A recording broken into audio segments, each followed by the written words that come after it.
కంటిలోని pupil సైజులో variation అనగా పెరగడం మరియు తగ్గడం గురించి మనం ఒక చిన్న యాక్టివిటీ ద్వారా చూద్దాం. ఎక్కువ మొత్తంలో లైట్ కంటిలోకి వెళ్ళినప్పుడు ప్యూపిల్ యొక్క సైజు తగ్గడం, తక్కువ మొత్తంలో కాంతి కంటిలోకి వెళ్ళినప్పుడు ప్యూపిల్ యొక్క సైజు పెరగడాన్ని ఒక చిన్న యాక్టివిటీ ద్వారా చూద్దాం. దీని కొరకు మనకు లైట్ సోర్సు తర్వాత కాన్కేవ్ మిర్రర్ను తీసుకున్నాను.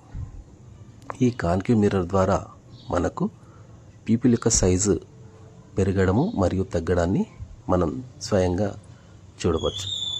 ఎప్పుడైతే ఎక్కువ మొత్తంలో లైట్ కంటిలోకి వెళ్తుందో అప్పుడు ప్యూపిల్ యొక్క సైజు తగ్గడం, ఎప్పుడైతే కంటిలోకి తక్కువ లైట్ వెళ్తుందో అప్పుడు ప్యూపిల్ యొక్క సైజు పెరగడాన్ని గమనించాలి. ఇక్కడ యాక్టివిటీని గమనించండి. కెమెరాను కంటి నుంచి దూరంగా తీసుకెళ్ళినప్పుడు ప్యూపిల్ యొక్క సైజు పెరిగింది. కెమెరాను కంటికి దగ్గరగా తీసుకొచ్చినప్పుడు ప్యూపిల్ యొక్క సైజు తగ్గడం గమనించండి. ఇప్పుడు ప్యూపిల్ సైజు పెరిగింది.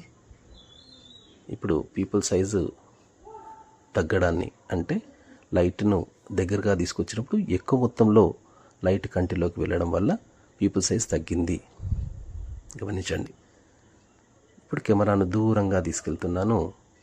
అప్పుడు తక్కువ మొత్తంలో కరెంటు లైట్ వెళ్ళింది కాబట్టి ప్యూపిల్ యొక్క సైజు పెరిగింది. Thank you.